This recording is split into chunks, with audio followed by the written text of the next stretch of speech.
I'm focused on his spirit cause it keeps me from his fire. The Holy Ghost is with me, so my fear I leave behind. My sins were all diminished when he took that breath and died. And if you think I'ma give up on my God, the devil is a lie.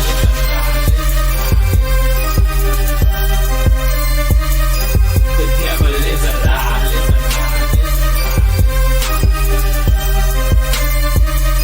The devil is a lie. Hello, this is Christy DeBar. You're watching Black Tea News.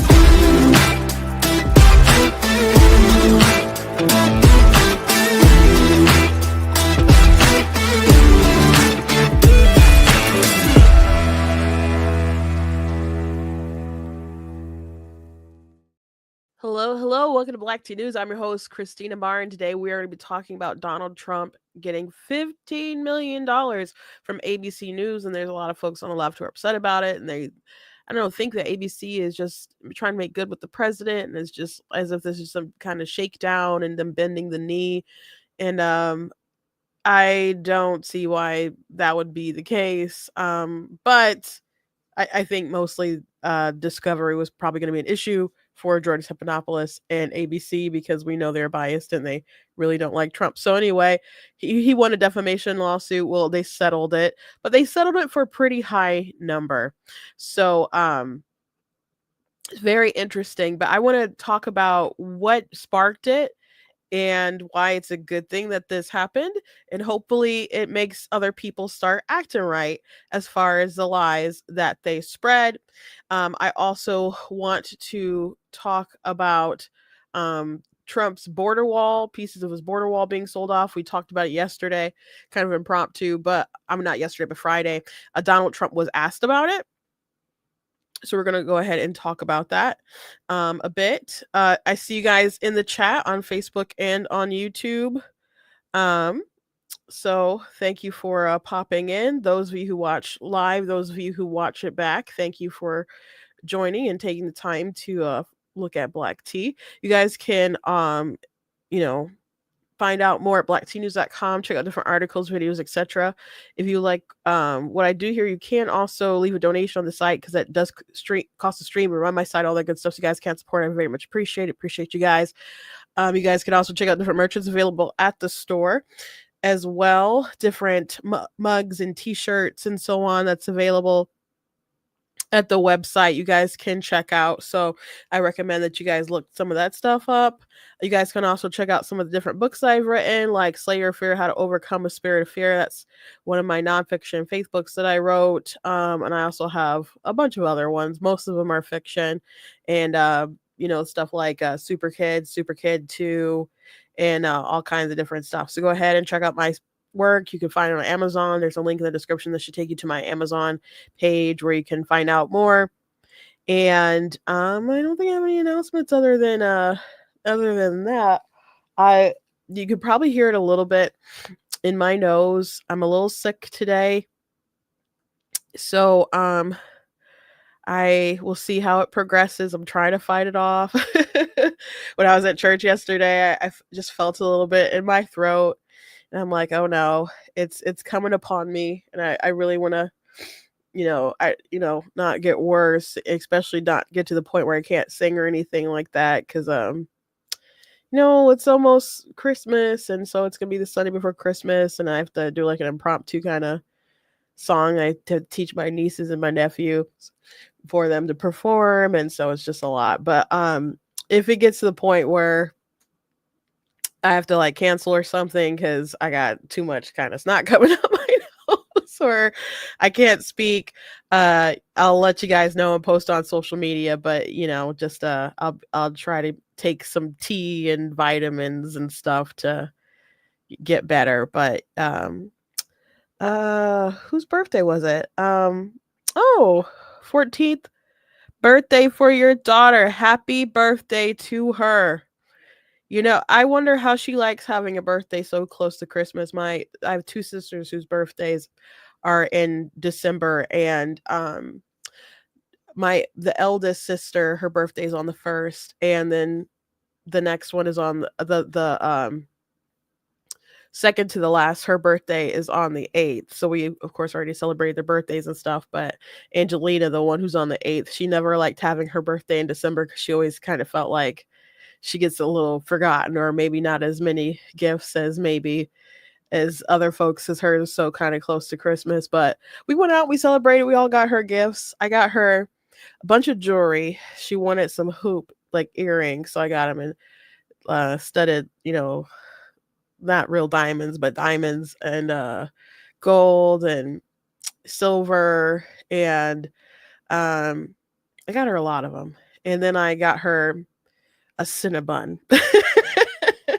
And we went to On the Border after church.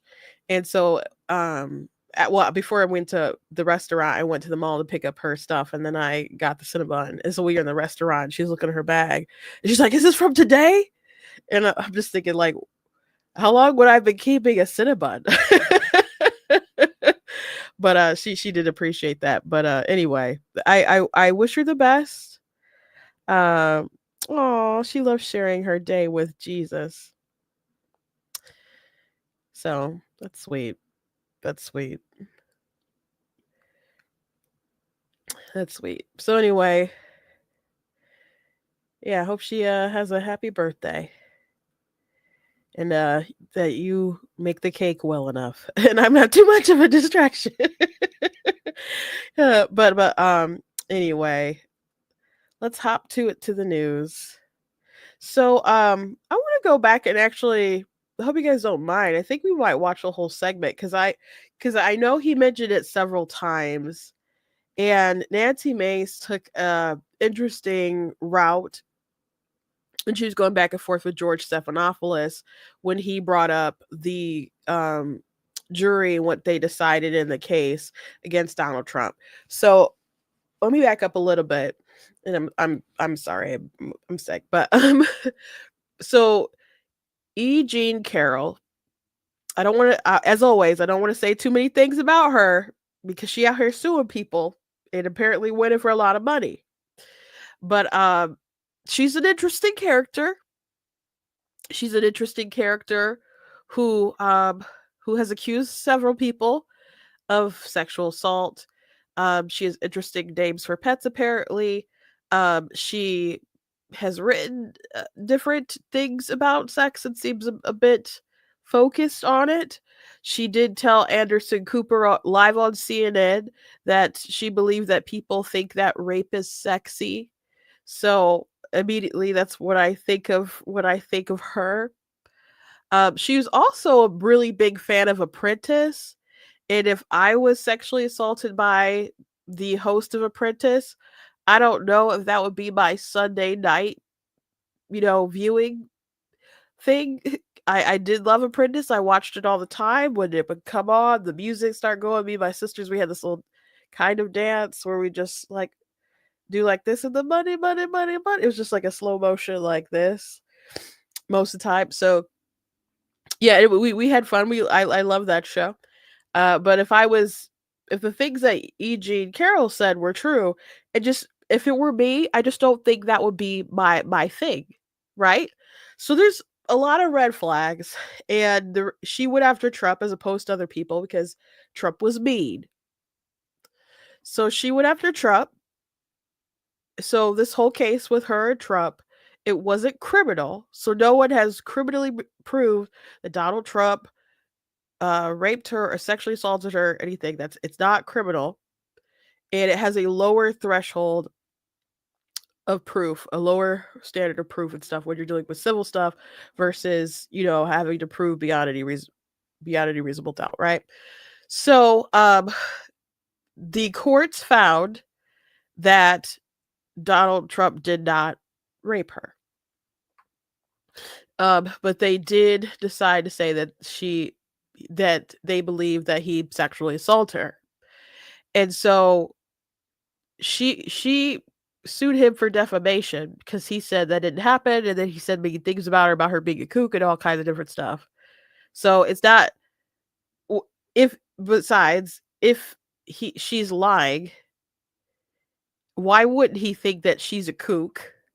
It's given some of the stuff that she said, why wouldn't you kind of think that about her or whatever? And apparently, many of these things couldn't really be presented during the trial, so that's interesting. But like Hollywood Access tape, that could enter into it, but not other stuff. So there's just a lot of weird things with this particular trial, but the jury came to the result that they wanted, and the result was they did not think that Donald Trump actually raped her. That's what the jury decided. So when you listen to different Democrats, like Michelle Obama and so on, they'll say things like he was found liable for sexual assault.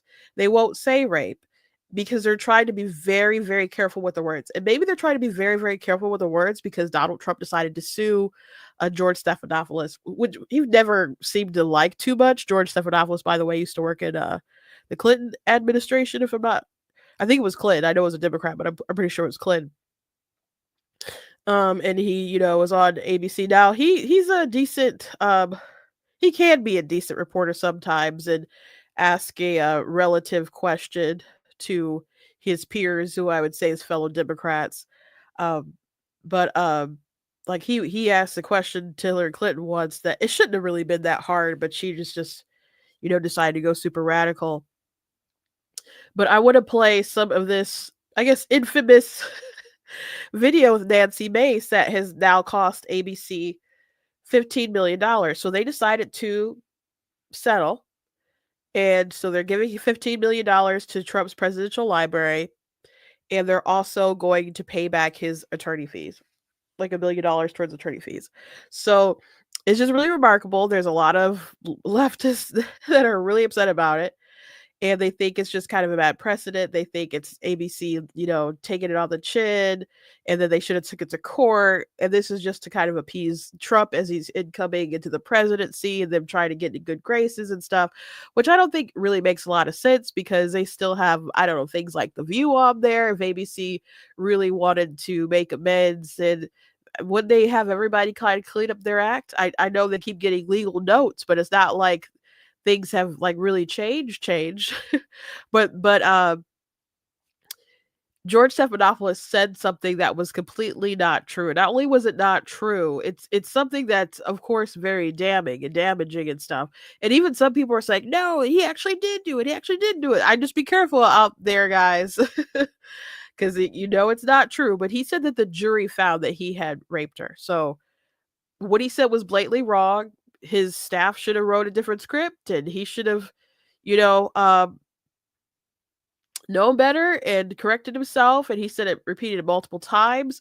I can't tell you how many times people have come in my comments and said, how dare you? You voted for a convicted rapist, and all that sentence is wrong. Again, it's not criminal, and that's not what the jury decided. And again, I think the case is bogus. I think there's things to question about E. Jean Carroll. I'm trying to be, careful because she out here suing folks. So I don't really buy the conclusion of what the jury had anyway, but they definitely said that he did not rape her. But George said otherwise. So Nancy Mace at the time decided to go a different route with this interview. And I think we'll maybe watch the whole segment just so we can go down memory lane a little bit. But perhaps we won't. We'll find out together. Donald Trump supporter who gave candid and courageous testimony about her own experience as a rape victim weeks before launching her run for Congress in 2019. From some of us who've been raped, it can take 25 years to get up the courage and talk about being a victim of rape. And the first thing that happens when a woman comes out in public and says she's been raped, what is the first thing out of someone's mouth? Is that it didn't happen. This is why women do not come forward. They are afraid. Congressman, thanks for joining us this morning. And you've endorsed Donald Trump for president. Judges and two separate juries have found him liable for rape. and for defaming the victim of that rape. How do you square your endorsement of Donald Trump with the testimony we just saw? Well, I will tell you, I was raped at the age of 16. And any rape victim will tell you, I've lived for 30 years with an incredible amount of shame over being raped. I didn't come forward because of that judgment and shame that I felt. And it's a shame that you will never feel, George. And I'm not going to sit here on your show and be asked a question meant to shame me about another potential rape victim. I'm not gonna do that. It's actually not about shaming you. It's a question about Donald you Trump. are shaming You've me. endorsed. Okay, so this is the route she decided to go. Nancy Mace, I think a lot of times she's very dramatic with different tactics that she has. She's not my favorite person in Congress, but this was a really good point from her here, because he absolutely brought this up to position her and shame her out of her vote for Donald Trump, or to, which he probably didn't expect that he was going to be able to do that, but just to shame her in the eyes of his viewers on the program, because you're a rape victim. How can you support him after all this stuff? And just for her to turn around and say, I've had to live with shame, and I'm not going to put up with this with you, comparing me to this situation. No, I'm not going to let you use what happened to me as a source of power for you to take as a man, and I'm a victim. And I'm embellishing a bit, but for you to now use this, weaponize it against me, so you can destroy my agency in the situation. There's plenty of reasons why Nancy voted for Donald Trump, was supporting Donald Trump. Obviously outside of personal character reasons, but there are all sorts of things to be cautious and raise your eyebrow when it came to this particular case. But that was a setup. That was a setup. And she rightfully pushed back on him. I believe we talked about that at the time, but a lot of people are talking about the money and the payout, and simply him lying and repeating this lie over and over and over again. But I want everyone to remember the disgusting tactic that he used to try to shame her out of supporting Donald Trump. Donald Trump for president. Right. Donald Trump has been found liable for rape by a jury. Donald Trump has been found liable for defaming the victim of that rape by a jury. It's been affirmed by a judge. It was not a criminal court case, number one. Number two, I live with shame. And you're asking me a question about my political choices, trying to shame me as a rape victim. And I find it disgusting. And quite frankly, E. Jean Carroll's comments when she did get the judgment, joking about what she was going to buy, it makes it harder for women to come forward when they make a mockery out of rape, when they joke about it. Doesn't it make it harder for women to come forward when they? It makes it harder when other women joke about it, and she's joked about it. I find it offensive, and I also find it offensive that you're trying to shame me with this question. I'm not trying to shame you at all. In fact, I have dealt with this for 30 years. You know how hard it was to tell my story 5 years ago when they were doing a fetal heartbeat bill and there were no exceptions for rape, incest, or rape or incest in there. I had to tell my story because no other woman was coming forward. No rape victims were represented. And you're trying to shame me this morning. I'm just asking. And I find it offensive. And this is why women won't come forward. Women won't come forward because they're defamed by those who perpetrate rape. Donald Trump. They are judged and they're shamed. Oh, the irony of him later being him defaming Trump right now and having to pay $15 million, or ABC having to pay $15 million to Donald Trump plus $1 million in lawyer fees, because he is actually defaming Trump right now, repeatedly saying that the jury found him liable for rape. That's not what happened. You're trying to shame me this morning. I think it's disgusting. I'm not shaming you at all. I told my story. It took me 25 years to tell my story. I was judged for it. I still get judged for it today. I'm asking you a very simple question. And I answered it. You're shaming me for my political choices. She's right. I'm asking you a question about why you endorse someone who's been found liable for rape. It was not a criminal court. This was a civil court. It was a civil court. And by the way, she joked about the judgment and what she was going to do with all that money. And I find that offensive. I'm asking you about the man as a rape victim who's been shamed for years now because of her rape, you're trying to shame me again by asking me this political question. You've repeated that again. I think She's repeating it again and again and again, and this is a segment that goes on for 10 minutes. We're at 3. I don't remember how this ends. I guess we'll find out together.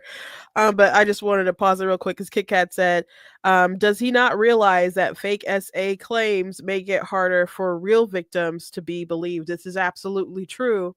It's absolutely true. Last week, we talked about the Duke lacrosse hoax, because there was a woman who claimed that she was raped by Duke lacrosse players, and the media and the school and all the community and stuff all came against these players, even though there wasn't any evidence to prove that what she said was true. She couldn't pick them out of like a lineup and stuff, except there was like one guy, but he wasn't even there at the time when it would have occurred. So they were very fortunate to have their names cleared. But there's some activists that always still like hold true to like believe the woman anyway. But she came out and finally admitted that she made it up for validation from the world rather than seeking validation from God and stuff, and said she hoped that they can forgive them. But I also pointed to a video in the past. Stephen Miller went to Duke and was somebody who was going on the media constantly. I think we played a clip from O'Reilly Factor when he defended them, but he went on quite a few programs, including gosh, what's that one lady who does a lot of crime stuff? Can't think of her name. She's got big hair, and but she seemed offended that he thought he was saying that she made it up, or was alleging that she made it up and stuff too. So there, it just makes things harder. It makes things harder for actual real victims.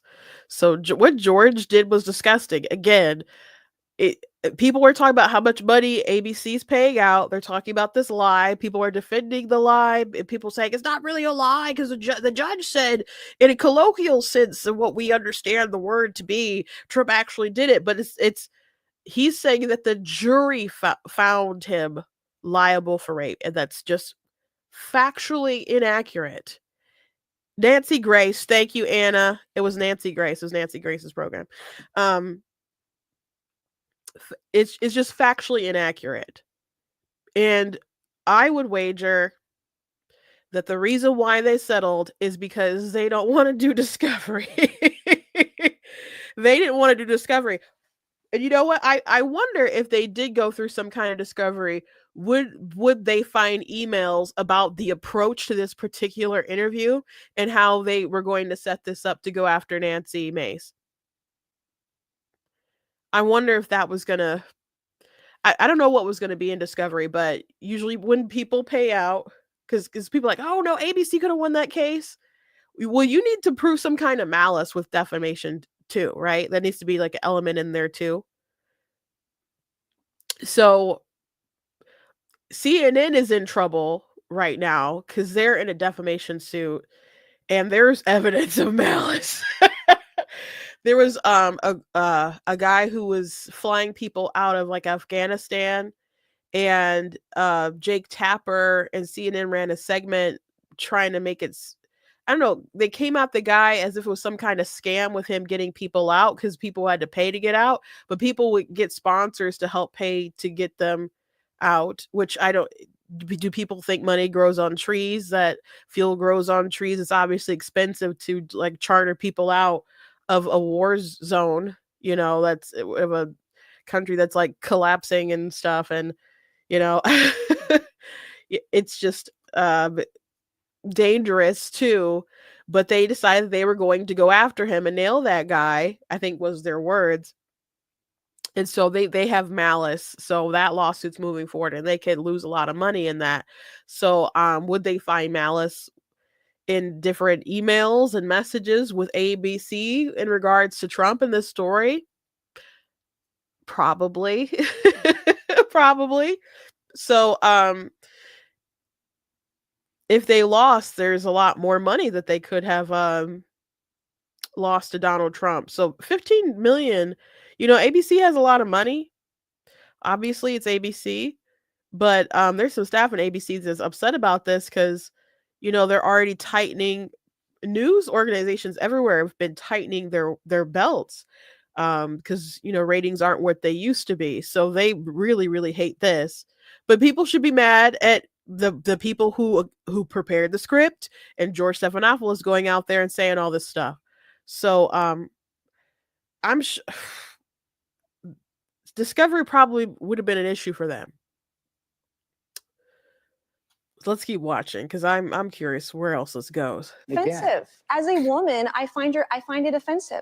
For my political choices, I've endorsed the man that I believe is best for our country. It's not Joe Biden. And you looked at the dueling rallies yesterday in Georgia. Laken Riley's family was with Donald Trump. They weren't with Joe Biden. The same guy yesterday that apologized for calling her killer an illegal, who wasn't illegal. And here you are trying to shame a rape victim. I find it disgusting. I mean, you keep saying I'm shaming you. You are. The question, it is.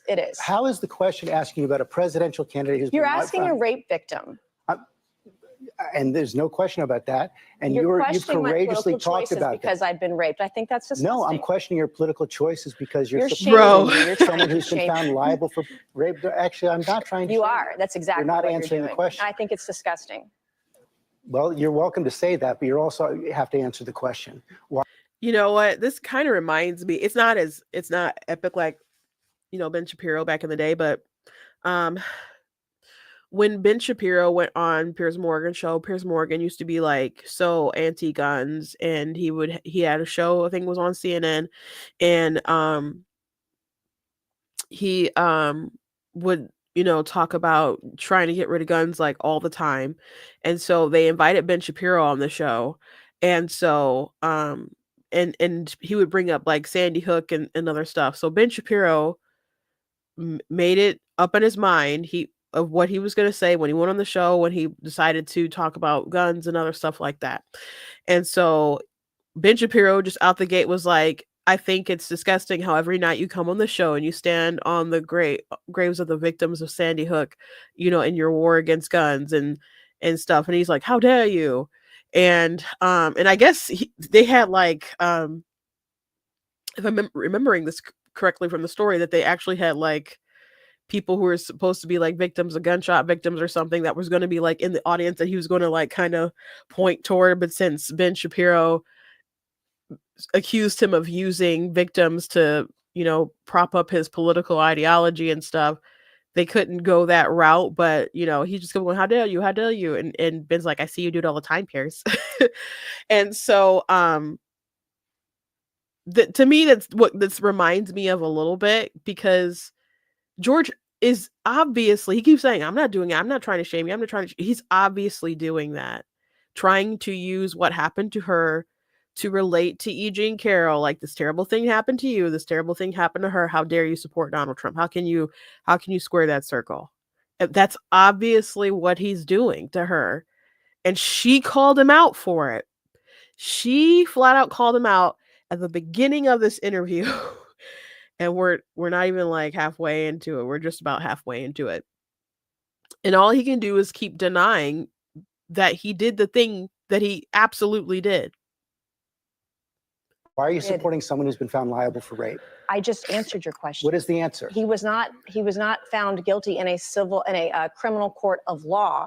It was sexual abuse. It wasn't actually rape, by the way. And E. Jean Carroll joked about all the money she's going to get and made a mockery out of this case. And I think that's offensive. There's a reason why women don't come forward. And when you have someone who says that they're raped and they make a mockery out of this civil court judgment, it's offensive to other women. It makes it harder for other women to come forward when another woman has made a mockery of it. You said women don't come forward because they are afraid. They are afraid they're because judged they're defamed and shamed by those like you're trying to shame me this morning. They are afraid to come forward, as you said, because they are defamed by those who commit the rape. That's what Donald Trump has been found guilty of doing. He defended himself over that and denies that it ever happened, but he was not found guilty in a criminal court of law. It was a civil judgment. So is that the distinction you're making? Abuse. A civil judgment is okay, but a criminal judgment is not? This is different, and they didn't even input all of the evidence into the civil case either, because some of the information she provided wasn't even accurate or correct. But to sit here and ask me as a rape victim to try to shame me for my political choices is wrong. And I think it's offensive. I mean, you can repeat that again and again and again I'm going and to again, because I find it deeply offensive. You don't find it offensive that Donald Trump has been found liable for rape? I find it offensive as a rape victim that you're trying to shame me for my political choices. Okay, so she already corrected him at this point in time, and she was correct. And he still doubled down and kept repeating it. So he said something that was untrue repeatedly already, and then she did correct him, so he could have took the out and corrected himself, but he did not. So people saying that ABC shouldn't have paid that out and that they could have won that case, I don't see how that's possible. I don't see how that's possible because he said it several times, at least 10 times, I think, in this segment. And I've said again repeatedly, E. Jean Carroll has made a mockery out of rape by joking about it. I don't find that funny. Well, rape is not funny. You've made it rape perfectly is serious. Clear. You've made it perfectly clear. Rape You're comfortable. Is serious. It is it's serious. Not funny, and it shouldn't be made a mockery of. But if you want to defend a woman who made a mockery out of rape, then you go ahead and do that. I'm not going to do that. Well, actually, what you're doing is defending a man who's been found liable for rape. I don't understand how you can do that. Not in a criminal court of law. This was a civil judgment over sexual abuse, not rape, by the way, and she made a mockery out of it. Can we pull up the Washington Post headline right there? In fact, it has been shown to be rape. The judge affirmed that it was in fact rape. Donald Trump was found to have committed rape. That's just a fact. That is a civil judgment, not a criminal court. They're two very different things, and you know better. Well, I just showed you the facts. You know better. You show that you're very comfortable with what Donald Trump has done. And what you've done is offensive to women who've been raped. What you've done this morning is offensive. We'll let the viewers decide about that. Let's talk about January 6th. You had just been sworn into Congress on January 6th. You voted to certify the election, and you said Donald Trump must be held accountable for the violence right after the riot. Let's show that. Okay, that kind of seems like that's the end of that particular segment, so we won't watch the next couple minutes, but we'll assume that's where it ends. But the jury did find that he did not commit rape. They did say sexual assault, and the judge said it in a broad that when the judge, which he was adding his 2 cents, but that's not what the jury found. So George could say whatever he wants to say. The judge could say inappropriately, I guess, what he wants to say. But the jury found what they found, and those are the facts. So Donald Trump was not found guilty of being liable for rape. That's not what happened.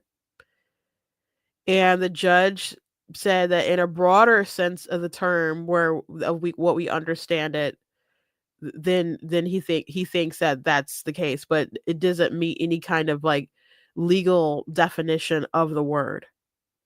So Georgie. By the way, he deleted his X account. It's gone. He is no longer on X.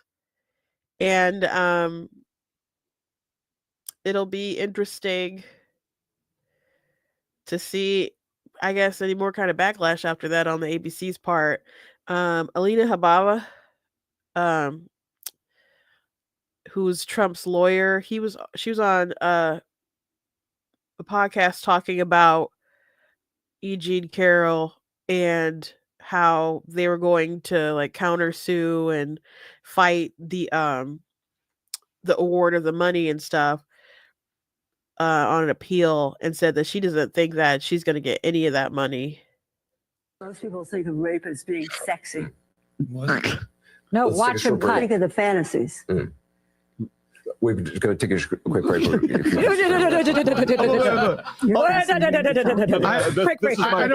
Anderson Cooper's stuttering there was just immaculate. He was definitely like, "Oh no, what did we do? What did we do? What did we do?" Be at work today. That's my favorite part. By the way, that was my entire defense. And they wouldn't let you play it. I was not allowed to play By it. the way, this is my favorite part. Oh, go Look ahead. what she says to him. Go ahead, Rob. We're Watch going to it. take a quick break. Watch If you what stick around, she we'll says. talk more on the You're other side. fascinating. You're fascinating to talk to. She said that to me. Jesus. She said that to me. She said she Bro, liked talking to me. she's psychotic. Alina, how much of the 83 million is she going to see? Zero. And then I'm going to sue for attorney's fees. Oh, I can't wait for that. Oh, yeah. So she can't go No, shopping? no. You mean she can't take She Rachel can't out buy. shopping? She can't buy her France. Oh, I Wow, watched that. how disappointing. I said, Reid Hoffman, I hope you're watching. DNC, I hope you're watching. This is the person. This You is the picked. person you picked. Yeah. I couldn't talk about her cat's name. I couldn't talk about that. Yeah, this.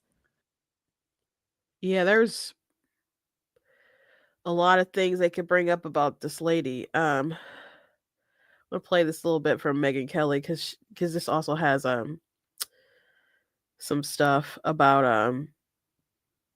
her on MSNBC. Know her. I don't remember ever meeting her, and is a nutcase.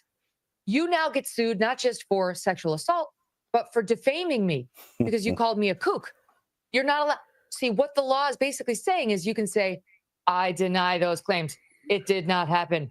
I did not rape anybody. But if you say, this person's a lunatic, she's basically making this whole story up, that's defamation that could potentially cost you almost $100 million. So that's what just happened to Donald Trump.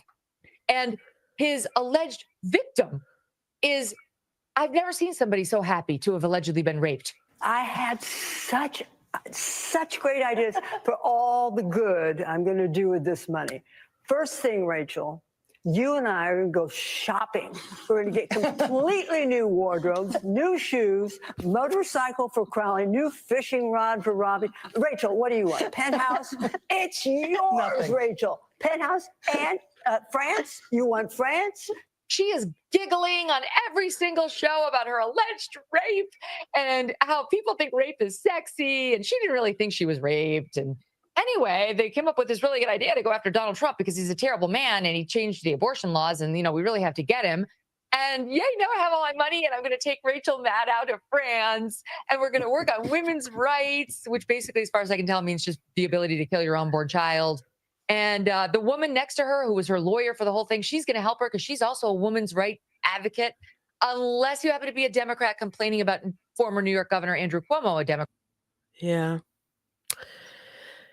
It was a wild story, but I'm glad about this. And Trump seems to sometimes be a little too happy, but I'm glad that this had the result that it did. And I will say this, it makes Trump look way better knowing how much they threw that around, or George threw that around, when Trump said that he didn't want to do a debate with ABC and he was in litigation with ABC, because obviously these news networks are very biased against him. CBS was just beyond during this election. NBC, there's just issues all across the board. But with George Stephanopoulos continuously saying over and over and over and over again, this man has been found liable for rape and he's a rapist, and trying to, again, he did try to shame Nancy Mace as a rape victim for supporting someone that he deemed to be a rapist. It just makes a lot of sense to why he would not want to have a debate with ABC, and that he's not some kind of just paranoid punk who didn't want to go on there because he thought he was going to lose or something. But is he really going to get a fair shot? So there's a lot of people who are in my comments. You supported rapists. You supported Eva was found liable for rape, and then it's not true. It's not true. There's a lot of influencers passing that around. He can't sue everybody, I guess, but at least George Stephanopoulos and ABC got what was coming to them. At least there's that. Anyway, let's move on. Last week, on Friday, I mentioned that the Biden administration is selling the border wall, like unused pieces of the border wall, and they're taking it for auction and selling the auction, starting the bidding for different pieces like at $5. So the Americans, taxpayers, they spent so much money on this stuff anyway and had to fight to get this stuff, the money for what was built anyway. Democrats fought tooth and nail, and anytime Trump wanted to build or do something with the border, and they have these materials, and Biden is trying to sell them off before Trump takes office. So this is a story that the Daily Wire broke last week, and we did go through the article last week. Donald Trump did mention it, so I want to just play his response to it for you guys. But it's one of the most pettiest things I've ever seen. And Biden is Trump is can be a pretty petty guy, but Biden is a pretty petty guy. Now I don't know if Biden was like, hey, let's sell some of that border wall, would that be funny?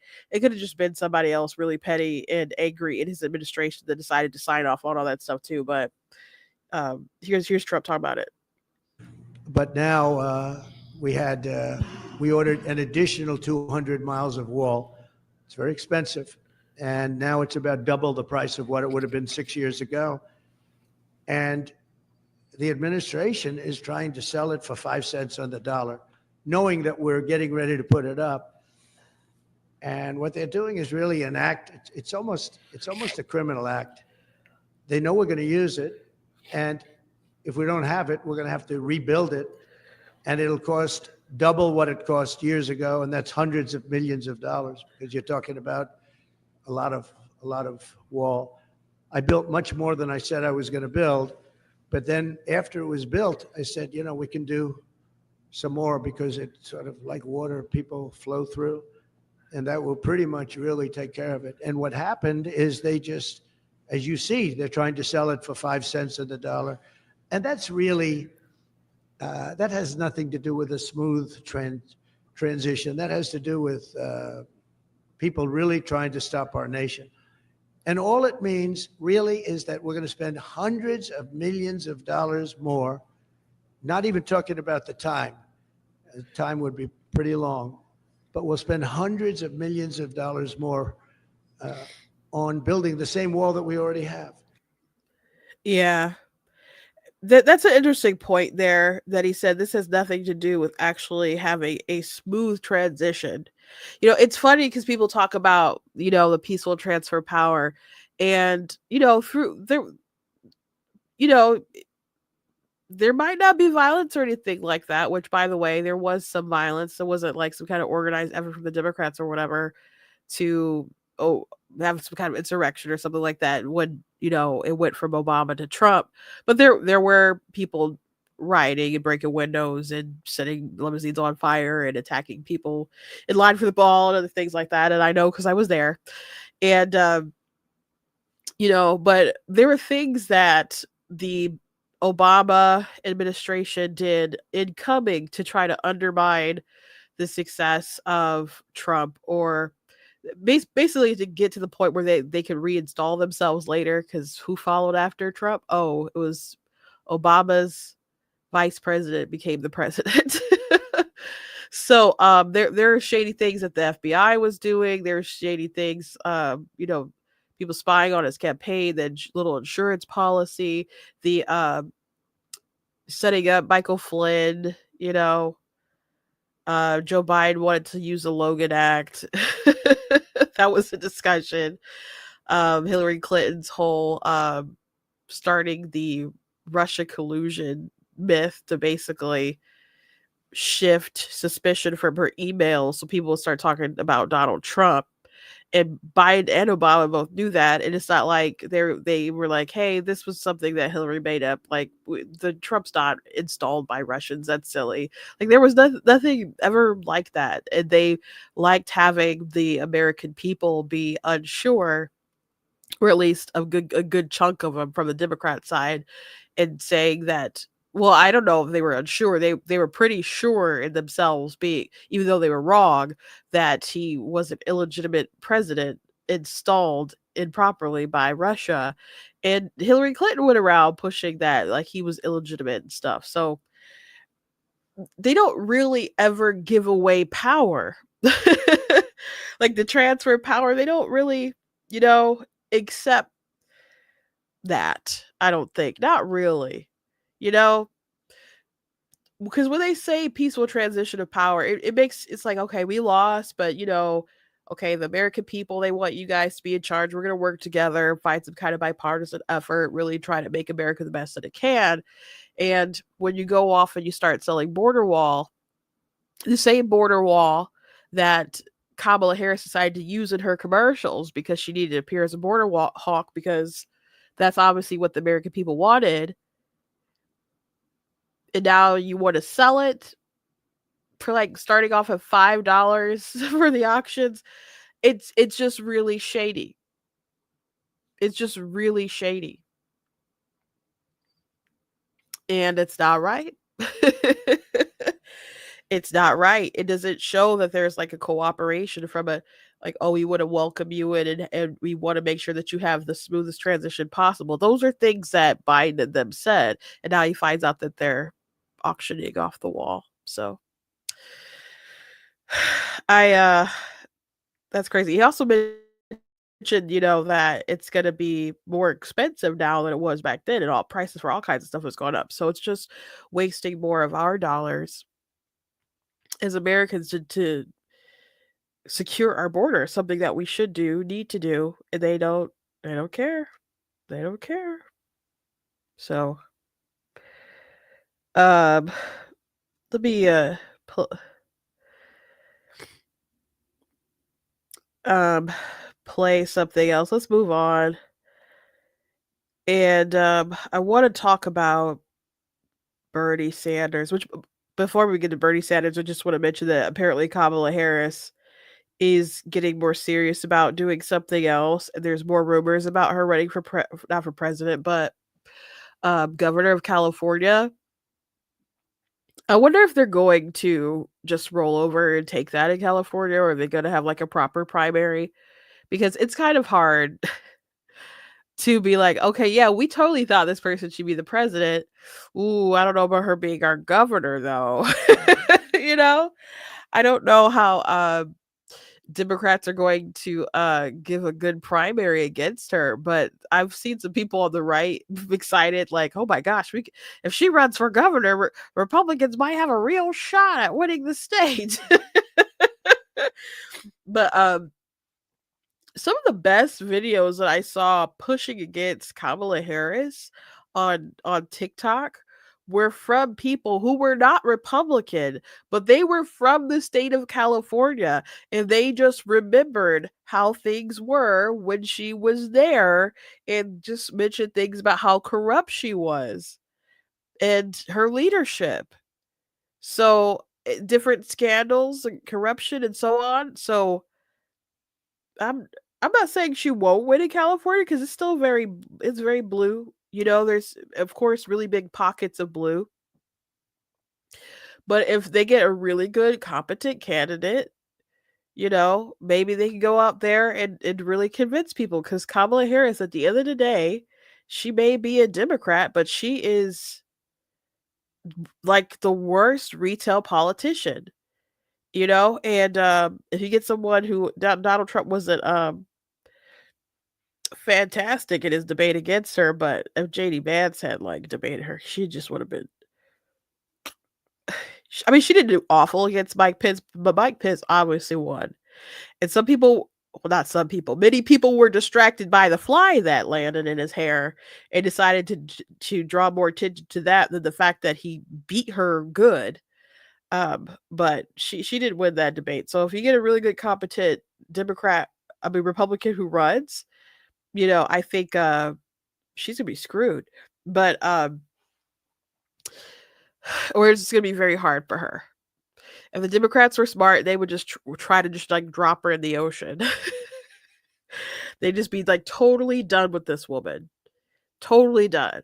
I would not want her to have any future in the Democrat Party. But you know what? These people are delusional. They keep lying about why she lost. Like I saw something today about how they wanted her to go on different sport podcasts and stuff or go on different podcasts with athletes and so on. But a lot of them were like, no, I don't want to engage in that kind of way. We want to stay out of politics and stuff.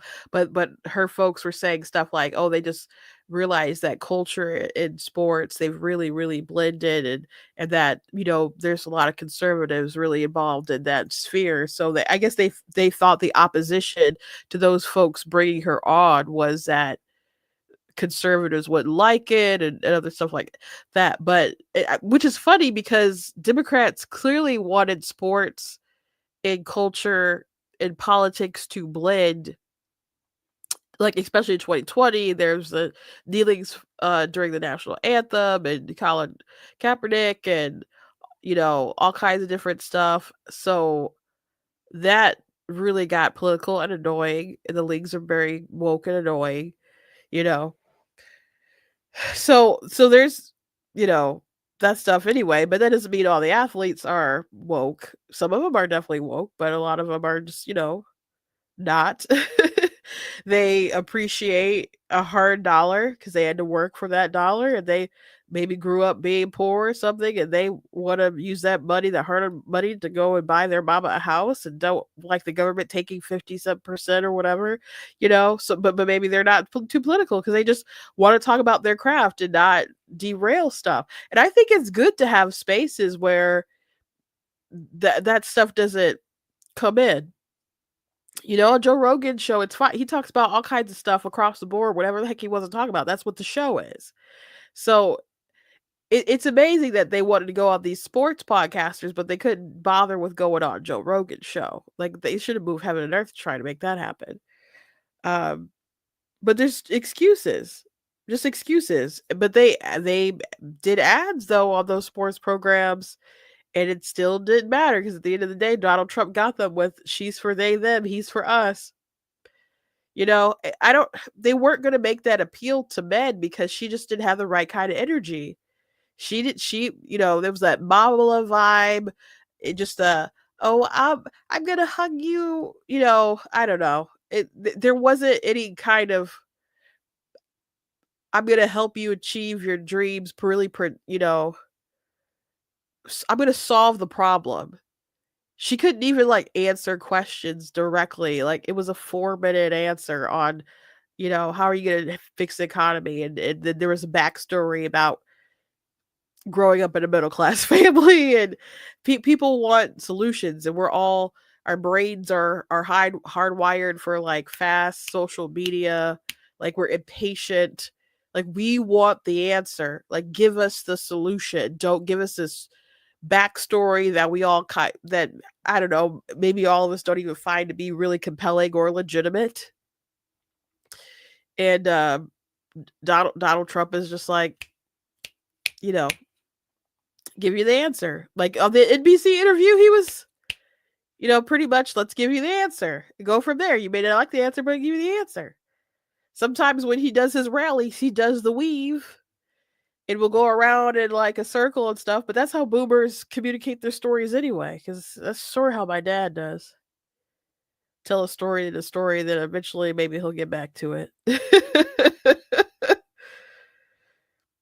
But she wasn't going to compete with that masculine energy of Donald Trump getting shot. They shot and almost dying, getting up and telling everybody, fight, fight, fight. That's what she just didn't have it, guys.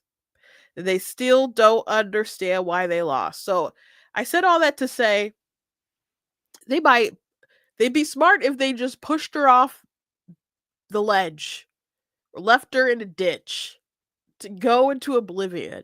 That would be the smart move, because she's not a good politician. She doesn't have a good record. She's always going to be super radical. She's not going to be able to walk away from the things that she did, that she voted on, that she supported, etc. She's not.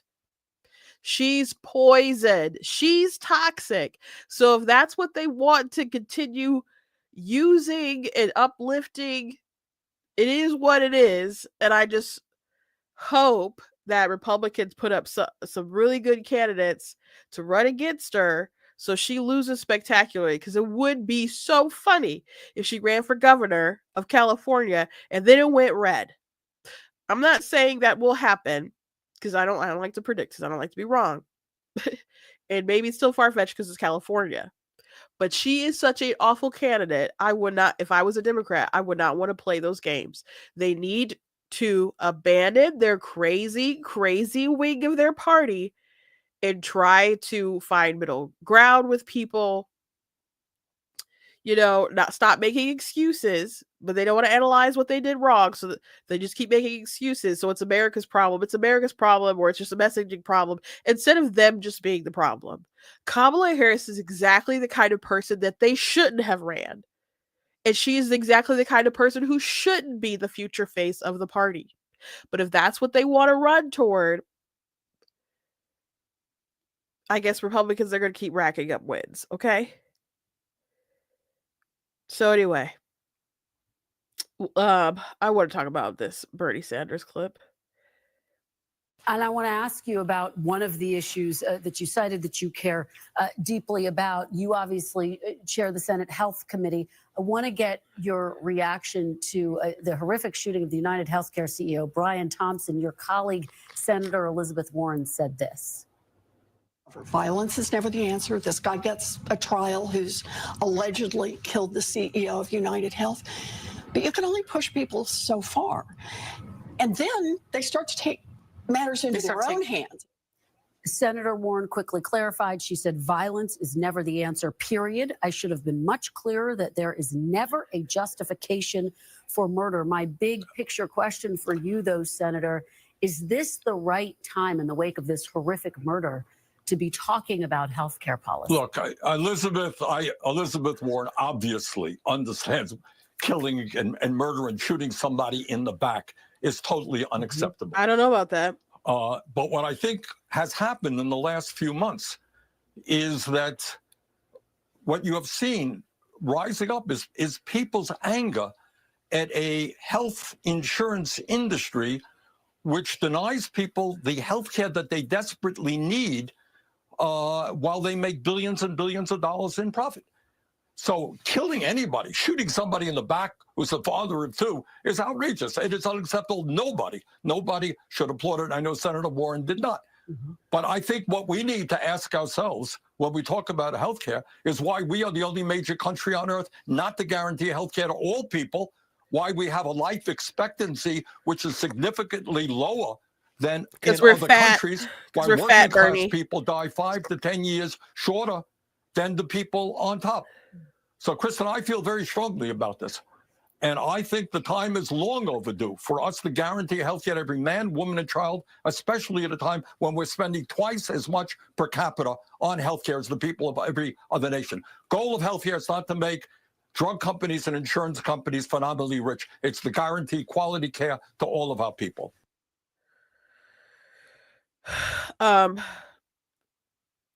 There's no but with this situation. Like, they keep saying, like, oh, violence is wrong, but people are upset about the healthcare, blah blah blah. The correct thing to say is we're not going to have this conversation related to this Luigi guy. We're not. The legend killer. He was a loser. Okay? He had a lot going for him. But shooting someone, a father of two, husband, at a Hilton or in front of a Hilton, and going to some conference. He didn't even have United Healthcare, so I don't even know exactly what that connection was. People are like, oh, he had a back surgery and he must have been suffering. No, he had a successful back surgery. Again, that wasn't his insurance company. Maybe he snapped. I don't know what went with him along the way. Assuming that, they got the right guy and stuff, we'll just say alleged murderer. But people celebrating him. This guy is loaded. Ivy League kid, rich, come from, I think his family's real estate background. If these people really want to help people, they could pay for healthcare. Same goes for Bernie, Mr. Multiple Houses. Bernie Sanders used to talk about how evil millionaires were until he became a millionaire. And now it's just the billionaires that are so bad because he entered the millionaire class. They could, him, Elizabeth Warren, they could just go into hospitals and start writing checks. Kamala Harris raised all that money, $1 billion, like $2 billion that was spent on her campaign because there was a war chest and other stuff and PACs or whatever. Why not call up some of those big donors and just go pick some hospitals and start writing checks?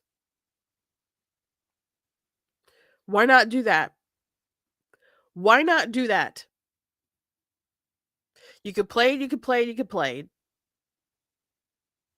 And you can actually help people. And now, in the case of Luigi, he's in jail. And a father has been slain. And Luigi will get due process. Brian Thompson didn't get any kind of due process. He didn't do anything illegal anyway. But he had no due process. You know, my sister was having a conversation about the witch trials and stuff that was going on in America, and I was like, from my understanding, that didn't go on for that long. Like, people talk about it like super hyper exaggerated about Christians being so terrible doing all this stuff. And she was telling me, she's like, well, Christians were the ones who, there's like a group of Christians that went to them, was like, what you're doing is wrong, and started backing it up with scripture. And I'm like, oh, because you need different witnesses and stuff. And I'm going like through different scriptures, and she's like, yeah, there's no due process and all this other kind of stuff. So, you know, I'm just thinking about, like, what he did was extraordinarily immoral. Extraordinarily immoral.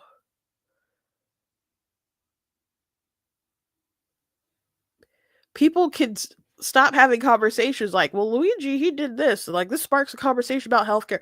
No, the only conversation it should spark is how we need our streets to be safer. It's crazy that Democrats aren't having a conversation about gun violence. They love the gun violence thing. But Bernie Sanders, especially, like, he should be nowhere near this conversation. He should touch us with a 10-foot pole, knowing that one of his crazy supporters years ago tried to take out his colleagues at the congressional baseball game. And the reason why he wanted to take them out was because of healthcare. So the only things that need to be said in these segments is, yeah, that guy is a monster, and the alleged killer is a monster. So we got the right guy, and he needs to be, prosecuted to the fullest extent of the law. And I hope that Brian Thompson's family can get some justice here. And that's all that needs to be said. How people feel about healthcare, which is pretty complex. I don't think I played the segment, but there was a CNN segment where they talked about healthcare outcomes, and people's perception of the US healthcare is that it sucks and it gets bad coverage and so on. But when you ask individuals about their healthcare, they like their coverage. They think it's pretty good and so on. And they compared it to people saying that they don't like Congress. Congress sucks. But people be like, no, I like my congressman.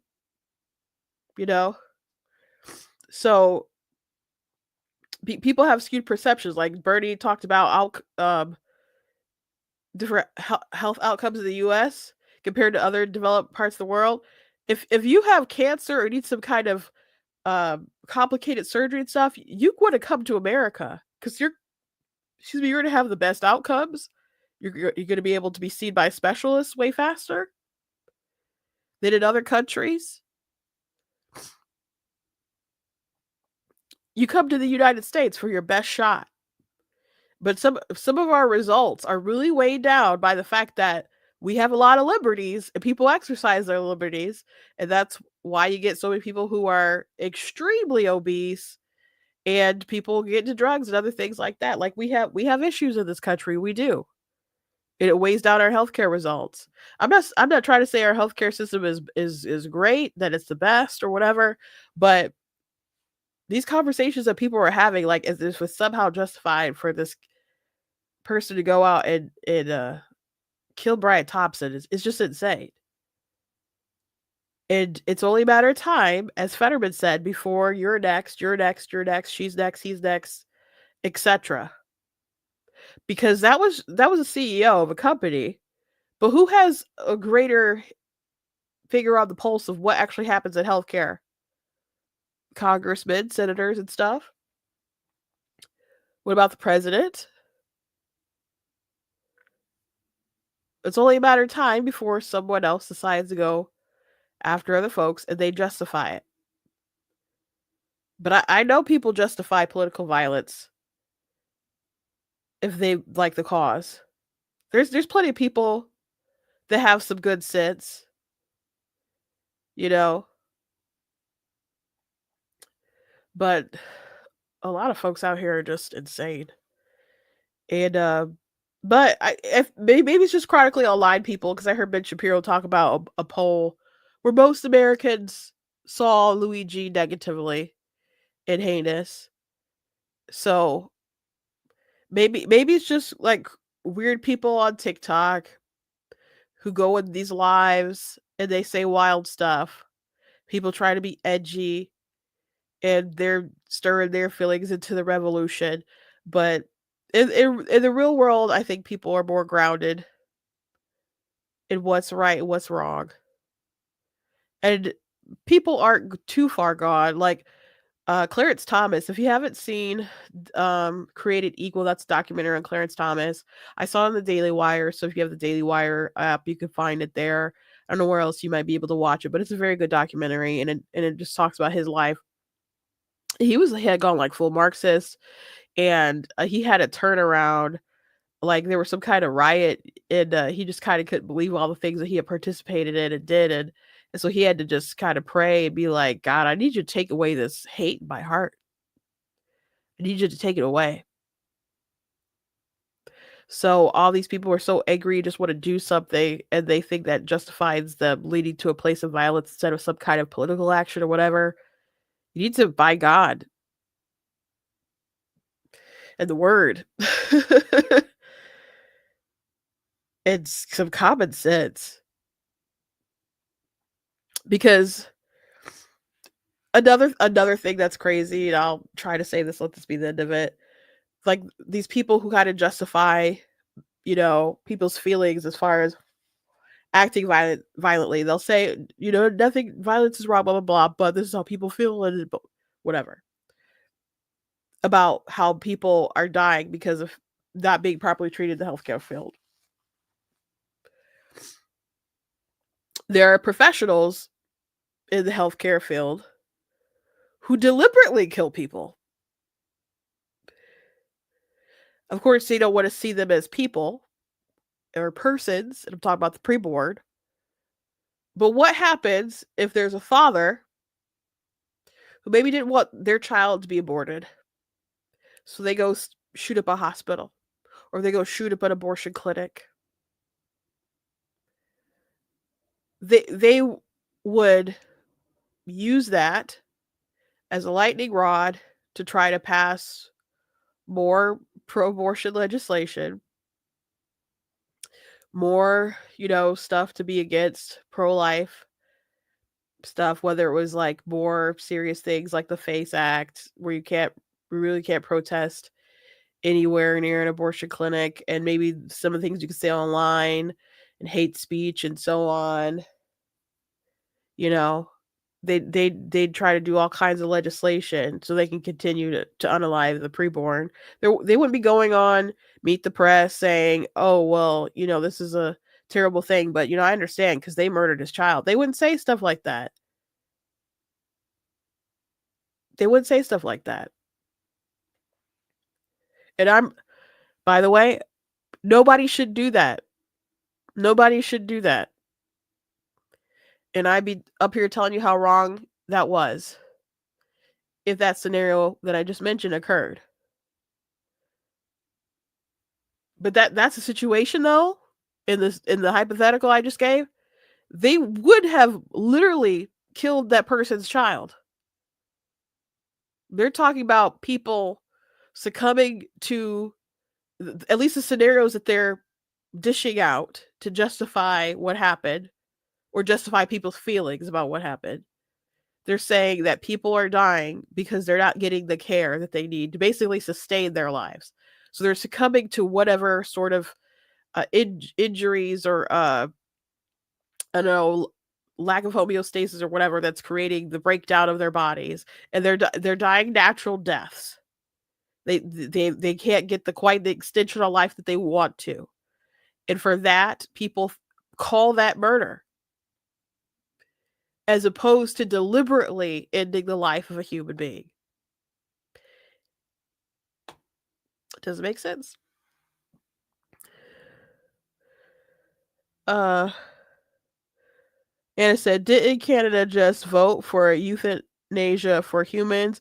That they didn't just do it; they've been doing it for a while. As a matter of fact, I don't know what the number is now, but when I published my book, of course, guys will against abortion, euthanasia was 3.3% of the deaths in Canada, and they wanted to extend it beyond what it was originally. So people are concerned about different human rights violations. I think it's human rights violation anyway, but there were different doctors that would bring up euthanizing their patients, having conversations about how much it was going to cost them and stuff. And like, well, you could always be euthanized. There's like, what do you mean? I want to live. Like, what are you talking about? I heard one story about someone who was euthanized or was thinking about it but they just really wanted like a motorized chair to bring them up the stairs, and they were having a hard time getting that, and so they were thinking about just taking themselves out. This is a really dark road that we're going down as a society, but Canada's all for it, I guess. So it's just, Bernie could talk about universal health care, but that doesn't mean everybody's getting good health care, that the quality is where it needs to be, that people are getting the coverage that they need, that they're being seen in a timely manner. And plans that Bernie Sanders proposes, like Medicare for all, that would destroy private healthcare insurance, and they don't care. So why should everyone have subpar healthcare? Like, I have a relative who has like the standard healthcare, like the best of the best, crib de la crib, and he's used that to take care of his disabled daughter. Like, why should he give up his healthcare that he uses to take care of his family? Why should he lose that just so everybody can have some kind of mediocre, less than ideal care? And people are like, well, because everybody needs to be covered. Like, can't we just find a different way? And I don't know how long it's going to take to find that different way, but I know in the meantime that Bernie Sanders could start writing checks. I know that. They could start writing checks. Anyway, that's all I have for you all today. Please go to blacktnews.com, check out different content, the website, articles, videos, etc. If you like what I do, please consider leaving a donation. blacktnews.com/donate, because it does cost a stream, run by side, all that stuff you guys can support. I very much appreciate you guys. You guys can check out different merch that's available at blacktnews.com. I mentioned, of course, God is blatantly against abortion. I do briefly touch on euthanasia a little bit in there, but actually, abortion, if you say you're pro-life, that's actually supposed to be against euthanasia and abortion, but most of the time when people bring it up, it's just a context where they're talking about abortion. And then mostly my book just focuses on abortion, but I do mention that a little bit. But it talks about right science and, of course, theology and so on, but it's got a lot of great resources in it. So I recommend you guys check it out. If you got it before, there is a second edition out that's available. You guys can pick that up on Amazon. So go ahead and check it out. Thank you so much. Thank you very much. Thank you. Oh, Merry Christmas. You mean Merry Christmas? Thank you. I hope I do feel better soon. Oh, you corrected it. Yeah, Merry Christmas. Yeah, hopefully I feel better soon. I definitely don't like to be snotty in front of you guys. So if I feel really bad or something, I'll let you guys know if I'm gonna cancel or something for the week. But we'll prepare. to see you tomorrow. And hopefully I still have my voice and all that stuff. But thank you guys. God bless you. And I'll see you tomorrow.